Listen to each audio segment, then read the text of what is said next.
Hello and welcome. My name's Mr Veale and I am the head teacher of Atwood Primary Academy, which is situated in Sanderstead in South Croydon. And today is Friday the 26th of June. Crikey, I nearly forgot what day it was there.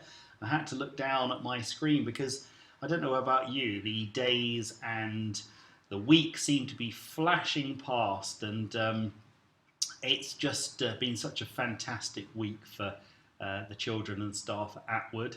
And here we go.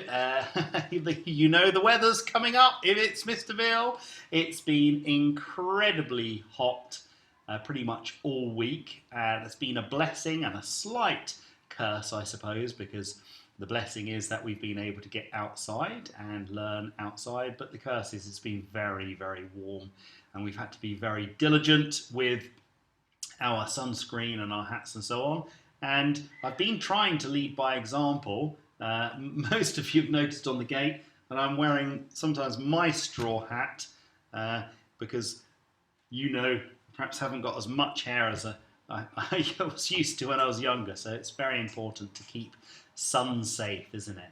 Now, lots going on in this week's episode of the Partial Lockdown Head Teacher Vlogs. I want to share with the children something about the Summer Solstice and specifically looking at Stonehenge coming up in the episode a little bit later. I want to share with you some footage and some film from our Learning Beyond the Classroom, which last week we said we were going to purchase the wonderful new bell tent, and I want to talk to you about that and show you what we've been up to. I want to also show you a new creation in the orchard, which is a second fire pit, and we're calling that the Moot Point, a very old-fashioned word for a meeting place, so the children can have circle time as appropriate. They can enjoy the campfire and they can hopefully enjoy storytelling or music or discussion and so on. And I've got some wonderful news as well. I want to share with you a poem, and I want to also share with you some good news about wonderful citizenship, so from one of our wonderful pupils. So it's going to be an action-packed episode, I'm sure. Now, mums and dads, next week we are going to be welcoming back 3 new bubbles, and so it's getting up more and more to capacity. I want to put on record once again my huge thanks to Mrs Gambier and Mrs Standing and Mrs Townsend and the ladies in the office who have worked absolutely tirelessly and very well on coordinating the bubbles, communicating with you, doing the Google Forms, and it's been hot for them, and they are really expert at this kind of thing, and just goes to show we've got such a wonderful, strong team behind us here at Atwood. So, and I know a lot of you as mums and dads have said thank you, and just want to, as head teacher, say thank you to my wider leadership team. They've been absolutely brilliant. Now, I've got a note somewhere. Yeah, I've got it here. So I don't forget. So we've got 3 new bubbles, and slightly different time from all the other bubbles. The new ones are going to come. It's 8:55 drop off. That's 8:55 drop off, and 3:05 pick up from the quiet playground, and be various entrances and exits from the quiet playground. But just look out for a friendly face. And then we will help you and your children. So that's that done. I've done that one. Brilliant. So 3 new bubbles. That's wonderful news. Now, had a wonderful email sent to me from Evie Kemp. Her mum, so Evie's in 3W, and it isn't to do with school topic work, but it's just to do with citizenship, and it was wonderful. And she just wanted to mention, basically, Mum's really proud of Evie this afternoon. During a walk they were doing, her nanny took a really horrible fall, but Evie was calm and really grown up, advising her granddad that she should stay with her nanny while he went home to get his car. They were in Kingswood, and the whole time Evie did exactly the right thing, stay with her and keeping Nanny's spirits up, and carefully walked her to a bench near the entrance of the woods. And Evie's mum is quite right. She wanted to share with us that these moments are worth recording in addition to schoolwork, because, a child just taking the right initiative and doing the right thing, remaining calm, we teach our children to do that just as we teach them to do their English, maths and science and so on. So wonderful news. So well done, Evie. That's absolutely great job. Raise my spirits, and it's a poem by Emily Leader. So Emily, well done. And I'm going to read it out on YouTube because I think that's what you wanted to hear, didn't you? So everyone is on video calls with Zoom, Google Classroom and Skype. I can see your face and I don't have to type. We're talking on the phone more, the internet is buzzing here. I'm catching up with my friends online, particularly when they're not near. It gets a bit frustrating when the Wi-Fi is very slow. I get a bit crazy when my battery's very low. Lockdown will be over and we can meet up very soon. Having discovered technology, it's not the end of Zoom. I'll be using Zoom more often because it's easy, quick and fun. What I've learned during lockdown, that nothing beats my friends and playing in the sun. So well done, Emily. That's a really good one. Yeah, we've all learned different bits of technology. And again, some of us love it, some of us are less liking of it. But I think you're right, Emily. Technology is here to stay. And like everything, as long as it's in balance, it's a really useful tool, isn't it? So keep writing that wonderful poetry. And if anybody else has got anything that they want to send in, don't forget they can do that either on Google Classroom, or if it's a physical bit of paper and you're in school, I'm sure you can leave that safely outside my room. Hello, so we are finally in the season of summer because we have passed what's called the summer solstice, and many of you know that generally in my Key Stage 2 assemblies I like to pay reference to the seasons and the months because I think we can learn an awful lot about science and our cultural history and so on, and it's no different here for the summer solstice, and it's all about the solstice at Stonehenge. So hoping you can see that. So there's a wonderful picture of Stonehenge there, and again, just to reference this is from the week Junior, and we're going to find out a little bit more about the solstice and the magic and mystery of Stonehenge. So here we go. So the summer solstice will be live streamed, or actually has been live streamed because it's gone now, from the famous monument. So back on Saturday the 20th of June, that marked the summer solstice. On this day, the northern hemisphere, or half of the Earth, will receive more hours of daylight than on any other day of the year, making it what we call the longest day of the year. The summer solstice has been celebrated for thousands of years as a time when people get together to celebrate the traditional start of summer. The most famous gathering of all takes place at Stonehenge, which is in Wiltshire in England. So, what we need to know, what is a solstice? So, on 2 occasions every year, planet Earth's axis is tilted most closely toward the sun. The hemisphere, so the half, tilted most towards the sun, sees its longest day, while the other hemisphere has its longest night. When the northern hemisphere experiences its summer solstice, the southern hemisphere gets its winter solstice. During the northern hemisphere's winter solstice, the southern hemisphere has its summer solstice. So, how is the solstice celebrated? Well, in a normal year, about 20,000 people would huddle together to watch the rising sun line up with the monument's altar stone, heel stone and slaughter stone. Among them are modern pagans who gather at Stonehenge twice a year to celebrate. Modern paganism is a religion based on the spirituality of the natural world.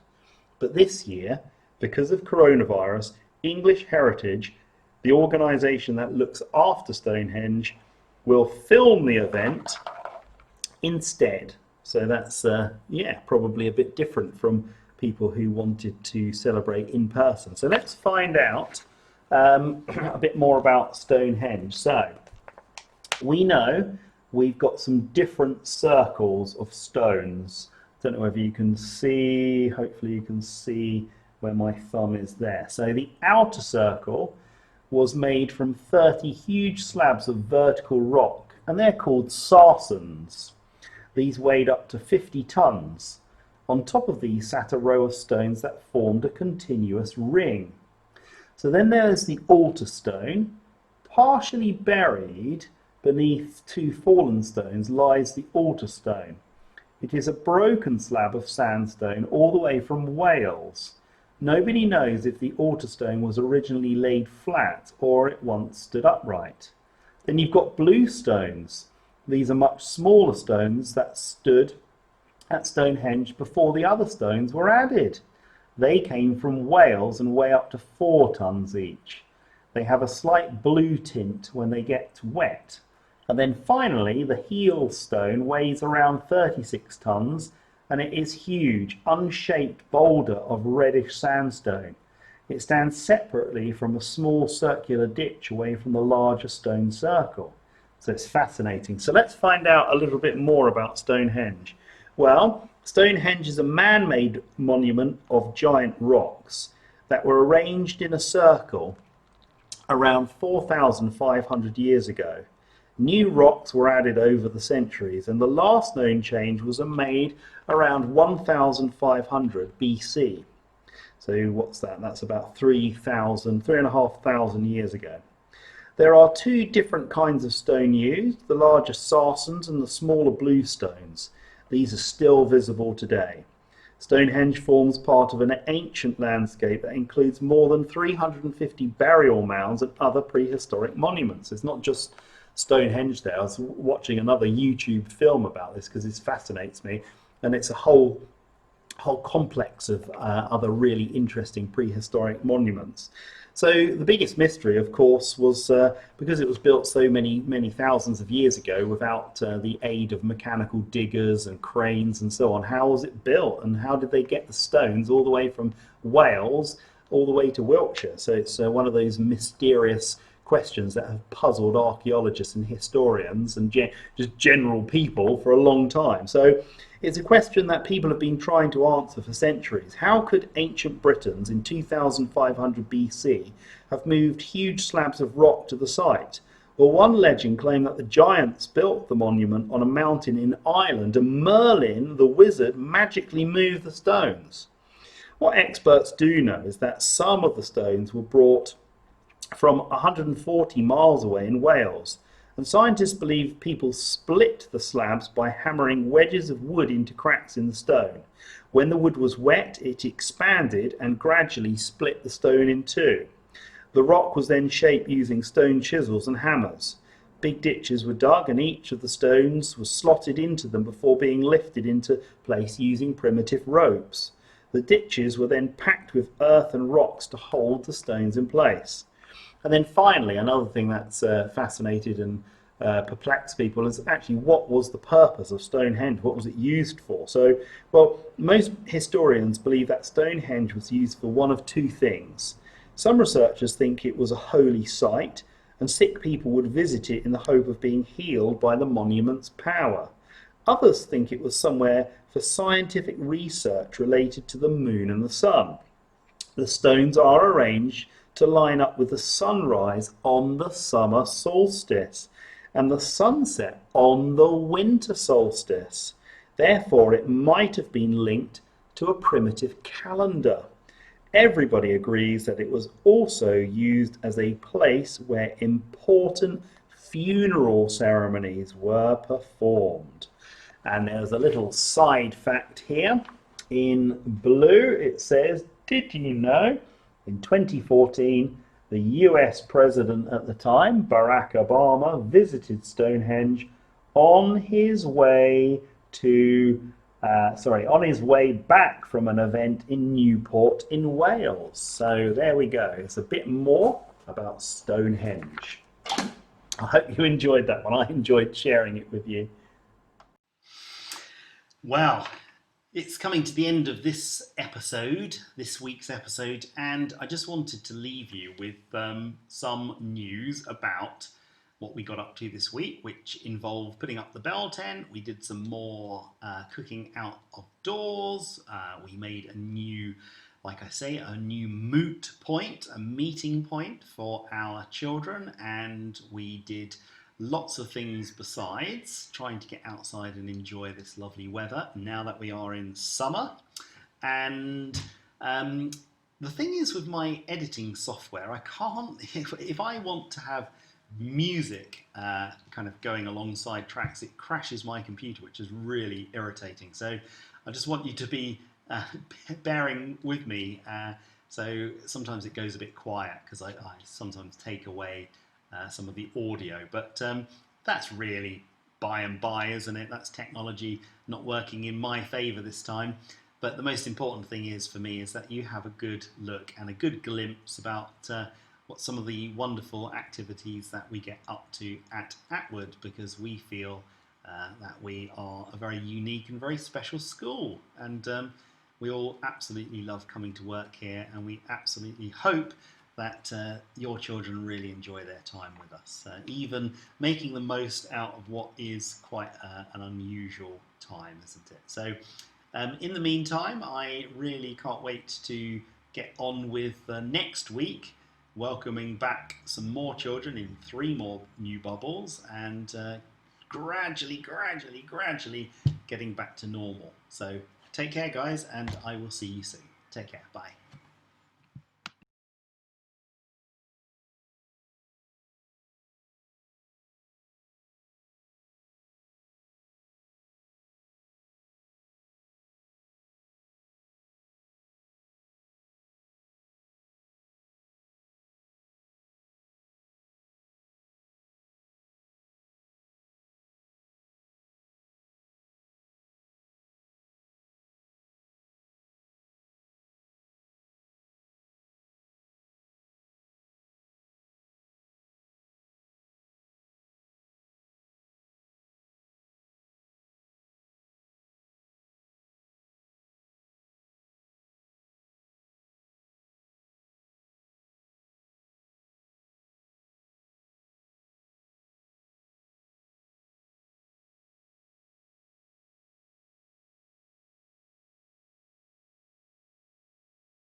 Are you coming in here? I'm gonna have to go now. You've been taking up yoga, have you? Is anyone else? Are you in on this, Maya? Right, yeah, come on. Right, I'll tell you what.